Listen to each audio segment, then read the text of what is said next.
Hi hello నమస్తే welcome to our channel.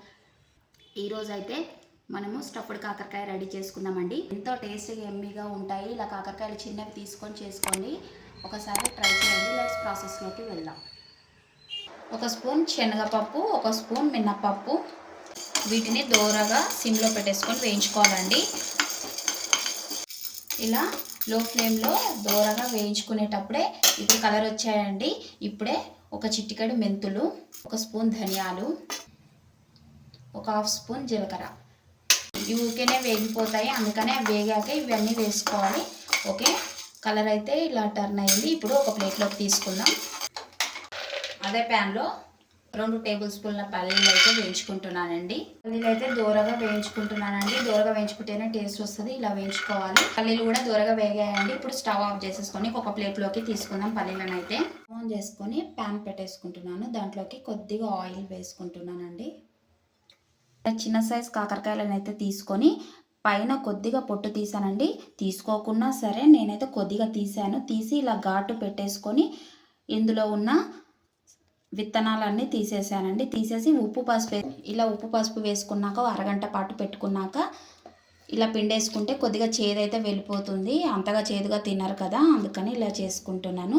ఇప్పుడు ఇలా పిండేసుకొని ప్యాన్లో ఆయిల్లో వేసుకున్నాం కదా, ఒక్కొక్కటి వేసుకొని వేయించుకోవాలండి. ఇలా వేసేసుకొని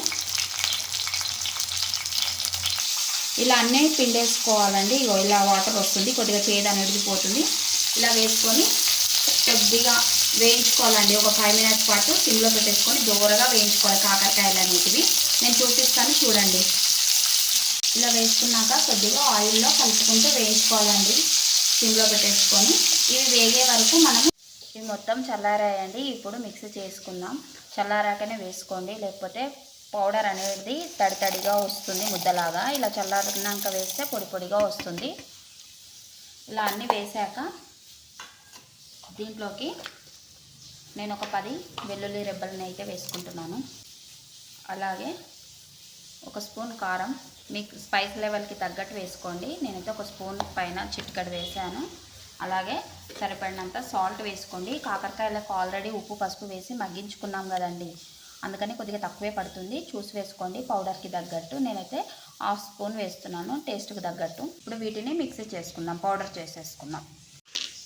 పౌడర్ అయితే ఇలా బరకగానే పట్టుకోవాలండి, టేస్ట్ బాగుంటుంది. మొత్తం పేస్ట్ లాగా చేసుకోవద్దు. పొడినైతే ఇలా బరకగా పట్టేసుకుంటే టేస్ట్ చాలా బాగుంటుంది. లెట్స్ ప్రాసెస్లోకి వెళ్దాం. కాకరకాయలు అయితే దూరగా వేగాయండి, ఒక హాఫ్ కుక్ అయ్యాయి. ఇప్పుడు స్టవ్ ఆఫ్ చేసుకొని వీటిని చల్లారబెట్టుకుందాం. కాకరకాయలు అయితే కొద్దిగా చల్లారాయండి. ఇప్పుడు వీటికి ఇలా ఒకసారి కలిపేసుకొని స్టఫింగ్ చేసేసుకుందామండి. కాకరకాయకి అంతా పెట్టేసుకుందాం. ఇలా కొద్దిగా చల్లారాక పెట్టుకోండి. మీరు కొద్దిగా గోరువెచ్చగా ఉన్నప్పుడు పెట్టేసుకొని అందులోకి పట్టేసుకుంటుంది. ఇలా అన్నిటికీ పెట్టేసుకుందామండి. ఇలా అన్నిటికీ పెట్టేసుకోవాలండి. నేనైతే చేతుని పెట్టట్లేదు, కొద్దిగా వేడిగా ఉందని. మీరు చేతుని పెట్టేసుకుంటే ఇంకా పర్ఫెక్ట్గా వస్తుంది. ఓకే అండి, ఇలా అన్నిటికీ పెట్టేసుకోవాలి.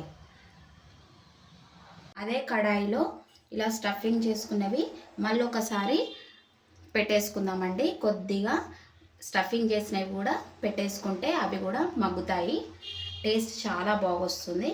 ఇలా పెట్టేసుకుందాం ఒక 5 మినిట్స్ పాటు సిమ్లో. అదే ఆయిల్ కొద్దిగా ఉంది, దాంట్లోనే పెట్టేసుకోండి, ఎక్స్ట్రా ఆయిల్ పోయనవసరం లేదు. చిన్నగా మంట పెట్టేసి క్యాప్ పెట్టేసుకుంటున్నాను. ఇదైతే క్యాప్ తీసేసుకుంటున్నానండి. ఇలా కాకరకాయలు అయితే టర్న్ చేసుకోవాలి. ఇలా ఇంకో సైడ్ ఇలా మలుపుకోవాలండి, అంతే. ఇప్పుడు మనకు స్టఫింగ్ కోసం వాడిన పౌడర్ అయితే మిగిలింది కదా, ఇప్పుడు ఇలా వేగాక తిరలమరలా వేసుకున్నాక పౌడర్ని అయితే వేసేసుకుందాం. మొత్తం ఇలా మిగిలిన పౌడర్ని అయితే వేసుకుందామండి. ఈ వేడికే ఇది కూడా మగ్గుతుంది. ఇలా వేసుకున్నదైతే ఇలా ఒకసారి కలిపేసుకుందామండి. ఒక 2 మినిట్స్ పాటు మగ్గనిద్దాం. ఇలా 2 మినిట్స్ అయ్యాక క్యాప్ తీసేసుకుందామండి. స్టఫ్డ్ కాకరకాయ అయితే రెడీ అండి. చాలా టేస్టీగా ఎమ్మీగా వచ్చాయండి. ఇలా చేసుకొని తినండి. Like, share, comment and subscribe my channel.